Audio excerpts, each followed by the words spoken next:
Estamos presentando Cabildeo con Amalia Pando. Buenos días, Cabildeo, un gusto estar con ustedes nuevamente. Hoy nuestra materia será página 7, las cosas que dijo página 7 y las cosas que le respondieron. Don Walter Guiteras, exministro de Gobierno, anunció un proceso contra el matutino paceño página 7. Tiene que ver con un hecho policial que ya le detallo. Y el segundo anuncio, la segunda bronca que tiene página 7 es con el propio vicepresidente Álvaro García Linera, que dijo que página 7 era de Gonzalo Sánchez de Lozada. Gran develación. Empecemos con Walter Guiteras. Hace exactamente una semana, en un barrio alteño que se llama Villa Ingenio, ocurrió un hecho policial de los muchos que ocurren en el país. Intervino la Fuerza Especial de Lucha contra el Narcotráfico y detuvo a 4 personas, una de ellas peruana, que parece ser el proveedor de la droga, que se estaba transando en una cantidad de 60 kilos, no era poco, 60 kilos, 30 kilos en cocaína, la blanca, y la otra mitad, una droga que no se ha especificado exactamente qué mezcla tiene, que parece ser es cocaína camuflada. En todo caso, 60 kilos de droga. Bueno, este hecho llamó la atención y fue publicado en todos los periódicos del país, porque uno de los detenidos resultó ser Alberto Guiteras Denis, hermano del exministro de Gobierno Walter Guiteras. Walter Guiteras del ADN, ministro de Gobierno del ADN, senador por el Beni por la ADN. Bueno, se molestó solo con página 7. Todos los periódicos publicaron esta noticia y resaltaron, evidentemente, que uno de los detenidos era Alberto Guiteras, hermano del ex ministro de Gobierno.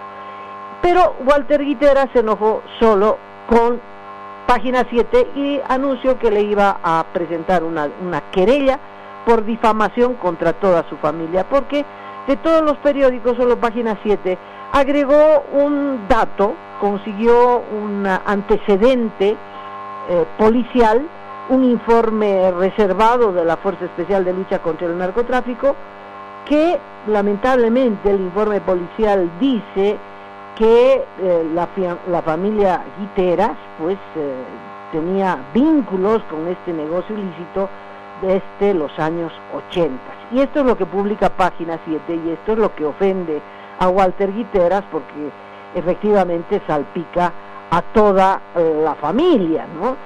Pero Walter Guiteras no dice que va a procesar a la policía, porque tendría que procesar a la policía, que es la fuente de esta información. Apunta la artillería contra el periódico que publicó el informe policial. ¿Qué dice Walter Guiteras? Que esta noticia ha tenido relevancia para arruinar a su familia, para arruinarlo a él, porque si no hubiera sido Guiteras la noticia no hubiera tenido trascendencia, y que su hermano, al que quiere mucho, pues estaba paseando en la ciudad del Alto, ¿no? Claro, vio que hay inseguridad ciudadana en nuestro país. Alguien está paseando en el Alto y resulta que lo meten preso y lo acusan de narcotráfico, nada menos que por 60 kilos de cocaína. Pues esa es la versión de don Walter Guiteras, ¿no?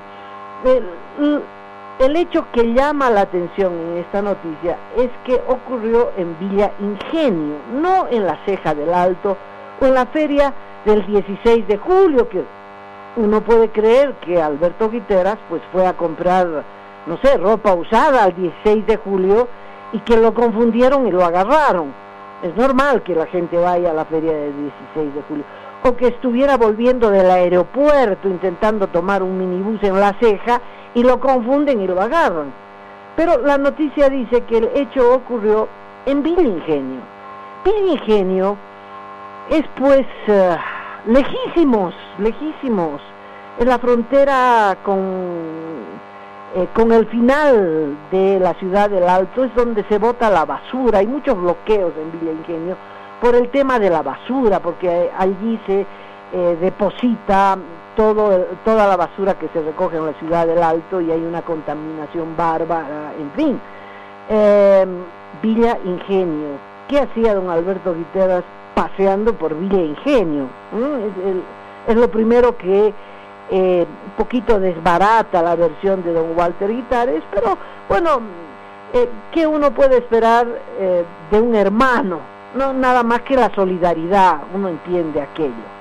En todo caso, este es el hecho por el que Página 7 se va a ganar, esperemos que don Walter Guiteras reflexione, pero anunció que Página 7 se iba a ganar un proceso penal. Reflexione, ¿por qué? Porque la fuente es la policía. Si él cree que esta información no se ajusta a la verdad, tiene que procesar a la policía, que es la fuente, que es el informe que publica Página 7. Bueno, el caso de Página 7 con el vicepresidente Álvaro García Linera es también muy interesante. ¿Sabe por qué? Porque le dije al principio, el vicepresidente develó que Página 7 no había sido, como todos creíamos, de Raúl Garafuliquijo, sino de Gonzalo Sánchez de Lozada. Oiga usted esto, qué interesante. Además lo trató del periodiquito, ¿no? Ese periodiquito, bueno, si es tan periodiquito, ¿para qué enojarse tanto? ¿Cuál es la bronca? Según Página 7, que es mi fuente de información, este periodiquito, la bronca se desata, no solo porque Página 7 no está sometida al gobierno, pero porque en abril el vicepresidente concedió una entrevista a un periodista extranjero que trabaja en el canal financiado por Venezuela, una entrevista larga, etcétera, etcétera. Y a propósito de esa entrevista, Página 7 agarró algunos temas que le parecieron que no eran muy precisos y que tienen que ver con cifras. Cada vez que el señor vicepresidente maneja una cifra, se mete en líos, ¿no? Cuando se trata de números, estamos fritos. Y entonces Página 7, pues, como que lo hizo quedar mal, ¿no? ¿Cuáles son las cifras? Tiene que ver con la guerra del Chaco. En esta entrevista, el vicepresidente habla de la guerra del Chaco y dice pues que terminó la guerra del Chaco en 1936, bla, bla, bla, bla, bla. Entonces, Página 7 recurre a historiadores, a los hechos, etcétera, etcétera, y dice como el 36, la guerra del Chaco terminó en junio del 35. Claro, por ahí el presidente se confunde y cuando ya vienen los años, uno se pone viejo, se le van las cifras a uno, no se acuerda mucho, pero claro, recomendación, ¿no?, al vicepresidente si va a ir a una entrevista, debe ser los datitos anotados, ¿no? El Wikipedia, el Internet, ¿no? El Google, Guerra del Chaco, y sale 1932 a junio del 35, es re fácil.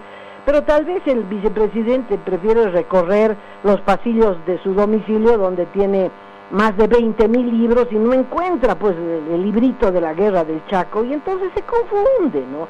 Y Página 7, ¿no?, unos perversos estos policías, le hacen lío por un añito en la guerra, ¿no? Y bueno, el presidente quedó no muy bien parado, ¿no? Y luego, bueno, hay otra cifra y, bueno, cada vez, como le digo, que el vicepresidente se mete con los números, termina enojado, ¿no? Porque le hacen notar que no hay precisión. En el caso de la guerra del Chaco la diferencia era un numerito, ¿no? Del 35 al 36. En el caso de los golpes de Estado, pues la diferencia es un poquito más grande, ¿no? Tal vez el vicepresidente piensa que como se trata de un canal que no es nacional, que nadie lo va a ver y nadie va a notar la imprecisión, pero lo notaron estos de Página 7, ¿vio? Dijo que en Bolivia habían habido 170 golpes de Estado, 170 golpes de Estado. El que hace números con la historia es Carlos Mesa, y en el libro de Carlos Mesa menciona uno tras otro los golpes de Estado y son 37, son 37. O sea, hay una diferencia muy grande entre 170 a 37, ¿no? Bueno, una confusión también, no podría entrar al Google, ¿no? Y decir golpes de Estado en Bolivia y sale la cifra. Y esperemos que se quede en 37, porque si el presidente Evo Morales se queda en el poder, va a ser 38, pero esa será una discusión de acá a unos meses. Bueno, a raíz de esto es que el vicepresidente le agarró ojeriza a Página 7 y dijo que era un canal que defiende a los empresarios, a la empresa privada extranjera y que es de Gonzalo Sánchez de Lozada. Pues el vicepresidente por ahí no sabe de números, pero estoy segura que tiene información muy importante, ¿no?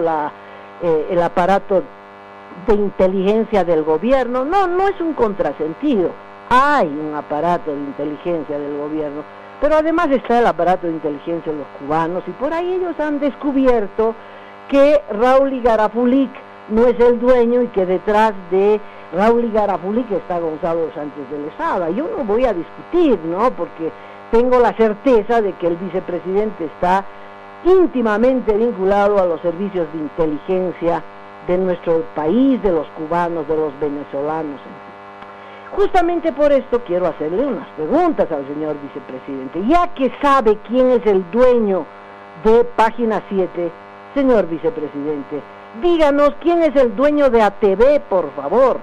¿Quién es el dueño de La Razón? ¿Quién es el dueño de PAT? ¿Y quiénes son los verdaderos dueños de la empresa de ferrocarriles de nuestro país? Porque nosotros no lo sabemos y van años que investigamos y no podemos dar en la tecla. Y seguramente los servicios de inteligencia que le informan al señor vicepresidente le podrían dar luces sobre esto, ya que develó que Página 7 es de Sánchez de Lozada. Por favor, dígame de quién es ATV. ¿Qué datos se tienen a propósito de esto? Los datos que se tienen es que 4 meses después de haber asumido la presidencia Evo Morales y Álvaro García Linera, se creó una empresa que se llama Investbol, que tenía un capital de 24.000 bolivianos, 24.200 para ser exacto, bolivianos, cuyo principal accionista era don Jaime Iturri, conocido periodista ahora porque maneja ATV. El 13 hay una transferencia, hay una venta de ATV hacia Investbol, ¿no? ¿De quién era ATV? ATV era de Raúl Igarafulic padre, el papá de Raúl Igarafulic, que ahora es dueño de Página 7, cuya propiedad está cuestionada por el señor vicepresidente. Bueno, Raúl Igarafulic hizo el canal privado más grande del país, que se llama ATV. Raúl Igarafulic padre, le vendió este canal de televisión a Prisa, que es un emporio comunicacional español, recordará usted. Y entonces, cuando asumió el presidente Evo Morales, ATV estaba en manos de los españoles. Y el 13 hay una transferencia, los españoles le venden a un grupo misterioso, que eso es lo que le pedimos, que nos esclarezca el señor vicepresidente, aparentemente a Investbol, y ATV aparece en manos de los venezolanos. ¿Qué venezolanos? Se habló de Carlos Gil, pero Carlos Gil no aparece en los papeles. El periodista Humberto Bacaflor, que trabajaba en ATV desde el año 2001, no en ATV, en La Razón, fue despedido de La Razón, claro, cuando hubo la transferencia, pero él develó que habían pagado $15 millones por ATV, $15 millones, y que el que pagó eso fue Jordán Silva, un venezolano, con Joaquín Livanelli, ambos representantes de Carlos Gil, el venezolano. ¿Y Carlos Gil? ¿Quién es Carlos Gil? Parece un empresario azul, más que azul parece transparente porque nunca se lo vio. Nunca llegó el dueño de los dos medios de comunicación más poderosos del país, ATV y La Razón, nunca apareció por las redacciones de esos medios de comunicación. El que apareció fue Jaime Iturri. Después se sabe, el 14 se abre un escándalo, ¿no? Escándalo por los montos, porque aparece un testimonio en el que Jaime Iturri estaba no comprando, ya era dueño de ATV. Es una cosa confusa, tan confusa que por esa misma razón le pido a el vicepresidente que nos esclarezca, ¿no? En este testimonio del 28 de abril del 14 se habla que Jimmy Iturri tenía una inversión de 31.400.000 bolivianos, era el mayor accionista de Investbol. Investbol era el dueño del 55% de ATV. Esos 31 millones significaban $4,5 millones de dólares. Jimmy Iturri, dueño de $4,5 millones de dólares. Pero por favor, uno sabe que un periodista, por más bien pagado que sea, no puede acumular esa cantidad de dinero. Es más, Jimmy Iturri, cuando esto se hace público, él dice, confiesa, no tengo ese dinero, ni lo he tenido nunca. No habló en futuro, no dijo y no tendré jamás, pero dijo eso, no tengo ese dinero, ni lo he tenido nunca. Entonces, ¿cómo es que figura como dueño de ATV o comprando ATV o bueno, en todo caso, socio mayoritario de Investbol, Investbol dueño mayoritario de ATV? En otras palabras, Jimmy Iturri es el dueño mayoritario de ATV, de acuerdo a estos papeles. Tiene otros dos socios, Marcelo Hurtado, que sería el segundo socio con el 31%, y Luis Alberto Nentala con el 14%, ¿no? Todos ellos hacen un total de 57 millones de bolivianos, es decir, que ATV costaría $8 millones, y querían subir el aporte de capital a 70 millones de bolivianos, es decir, $10 millones. Pero Humberto Bacaflor dice que ATV se vendió en $15 millones, y la cifra es razonable, porque cuando los españoles le compraron a Raúl Garafulic ATV, pagaron 10 millones. Entonces es normal que después los españoles vendan en $15 millones, recibieron la plata y se fueron, no se hicieron problema. El problema es a quién le entregaron la plata. ¿Quién es el dueño de ATV? Enorme misterio. En los papeles aparece Jimmy Iturri, porque sería el principal accionista de este Investbol, pero él mismo dice que nunca tuvo esa plata y que no la tiene. Y entonces, ¿palo azul de quién es? Esa es la pregunta. es evidente que Jimmy Iturri se ha convertido en uno de los pivotes comunicacionales del actual régimen y que no maneja solamente ATV, no maneja La Razón, pero sí PAT, que fue la otra compra misteriosa de no se sabe quién, ¿no? También ha trascendido que los venezolanos, o por lo menos Carlos Gil, dejó La Razón y se quedó con ATV. Después Carlos Gil desaparece de esta historia, ¿no?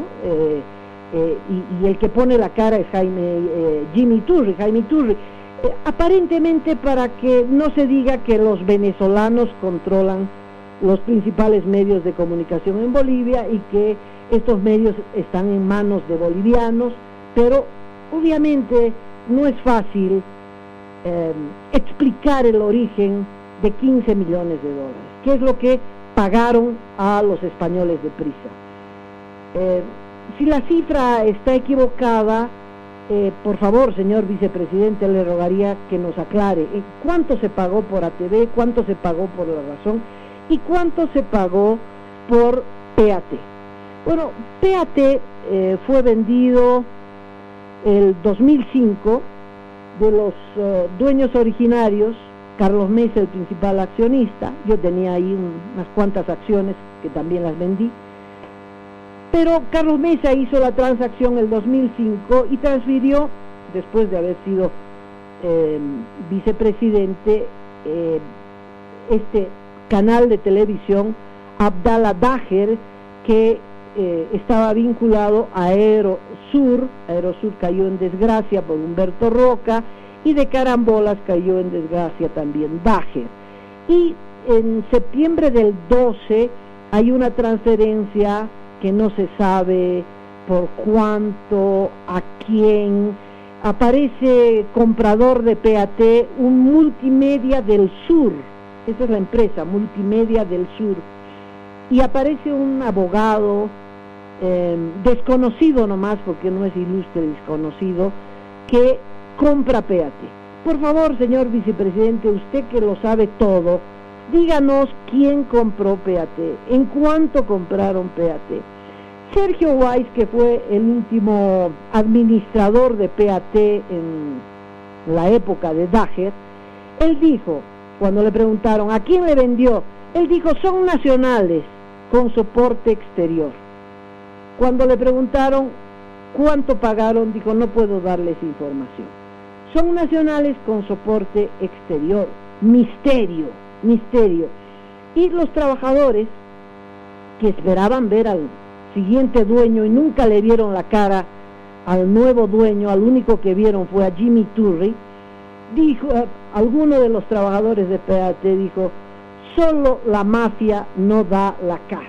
Bueno, no sabemos si son mafiosos, no son mafiosos, no sabemos nada, el país no sabe de quién es PAT, el país no sabe de quién es el periódico La Razón, el país no sabe de quién es el canal, la red nacional ATV, y el país necesita saber, necesita tener esta información por una razón muy simple.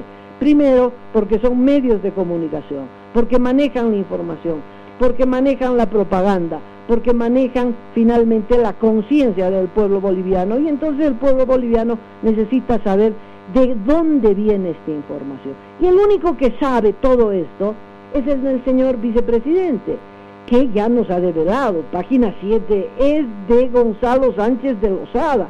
Creerle o no creerle es otra cosa, pero él sí sabe de quién son estos medios de comunicación. Y también sabe con toda certeza de quién es la empresa de ferrocarriles.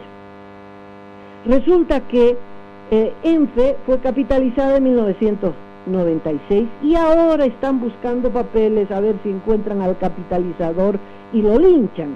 Pero mientras eso ocurre, esta es la única empresa que fue estatal, que fue privatizada y que no fue recomprada por el gobierno de Evo Morales. Todas las otras, como Entel, fueron recompradas. A eso el gobierno le llama nacionalizadas, pero en realidad es una recompra, porque a los capitalizadores les pusieron un monto y le dijeron, bueno, aquí está, te pago esto, lo tomas o lo dejas, y los que capitalizaron, los que privatizaron, pues agarraron el dinero y se fueron. Mayores pleitos no hay. Pero a los de ENFE no los tocaron. Es la empresa de ferrocarriles.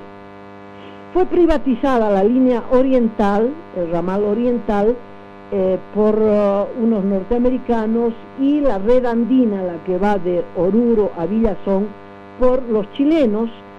Cruz Blanca, que administró esa línea férrea durante 18 años hasta que llegó el presidente Evo Morales, y eso no cambió, no los tocaron. Después llegó Carlos Gil, el mismo que llegó a ATV, a La Razón, no sé si a PAT, pero que de luego desapareció, ¿verdad? Jimmy Turri lo hizo desaparecer al señor Gil. En ferrocarriles aparece por lo menos un tiempo como presidente tanto de la red oriental como de la red andina.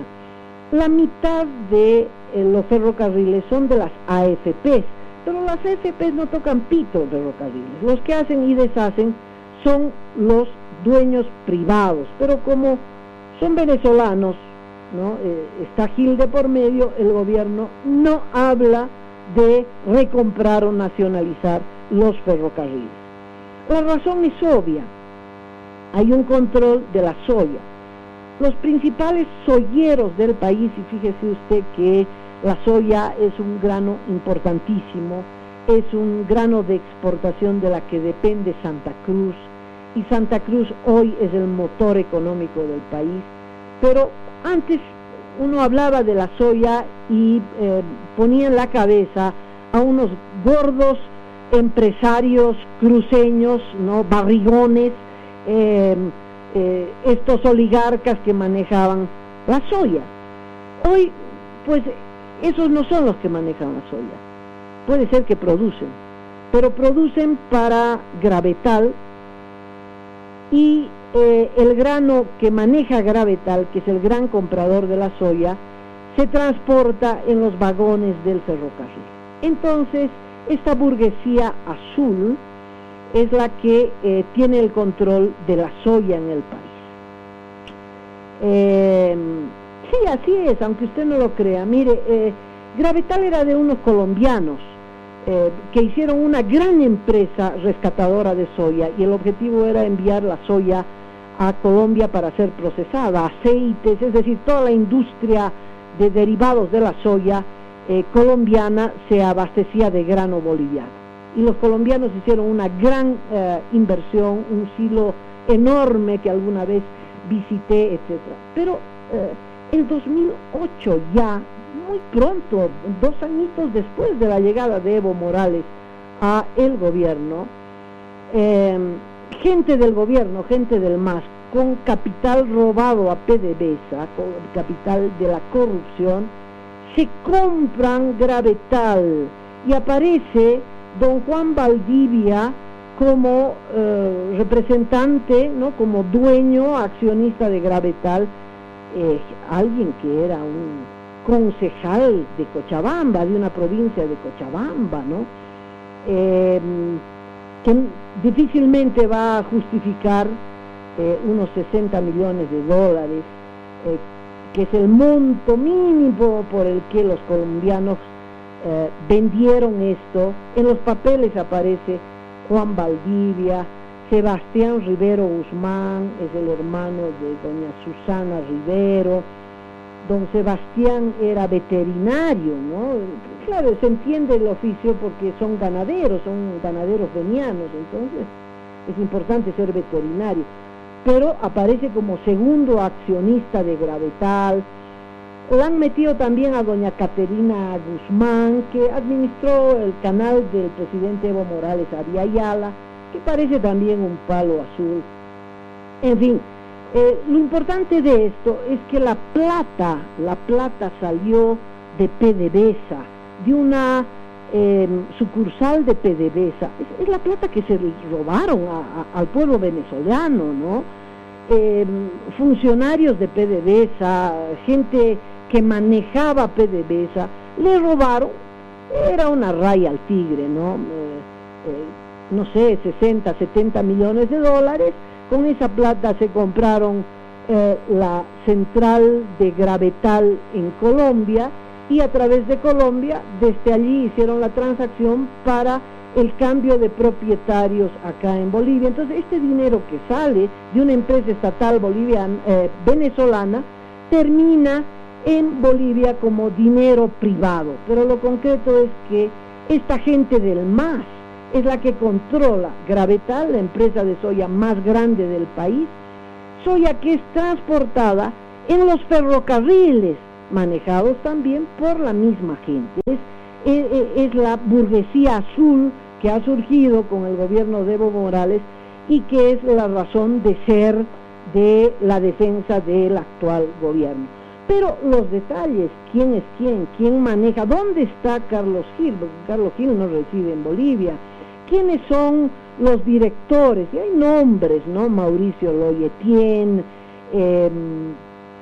pues hay una larga lista de directores que van, que vienen, todos hombres de negocios, pero hombres de negocios vinculados a estos contratos fantásticos que sacan del Estado, que uno no puede creer que de la noche a la mañana se hagan millonarios, como estos chiquillos que obtuvieron contratos millonarios en Odesur, ¿verdad? Acá es grande. Por ejemplo, hay un señor Gómez Núñez que hace una empresa en el Paraguay, porque triangulan, ¿no?, los contratos, las facturas, en fin. Lo concreto es que levantaron torres, construyeron torres para instalar los radares del Ministerio de Defensa, un contrato de 23 millones de euros, por lo tanto unos 20 millones de dólares, pero lo interesante es que la empresa con la que empiezan es una empresa que se llama Bogen, que tenía un capital de 1.000 bolivianos, una empresa de 1.000 bolivianos, ¿verdad? A esta empresa no le adjudican ni siquiera mochilas, ¿verdad? Obtiene un contrato de 23 millones de dólares o de euros. Eso es solo con muñeca política, ¿no? Este último dato lo he sacado de una investigación que hizo la colega Lupe Cajías. Bueno, estos son los misterios que nos gustaría nos devele el señor vicepresidente. Muchas gracias por su atención. Conmigo será hasta el próximo lunes a las 10 de la mañana, hora de Bolivia.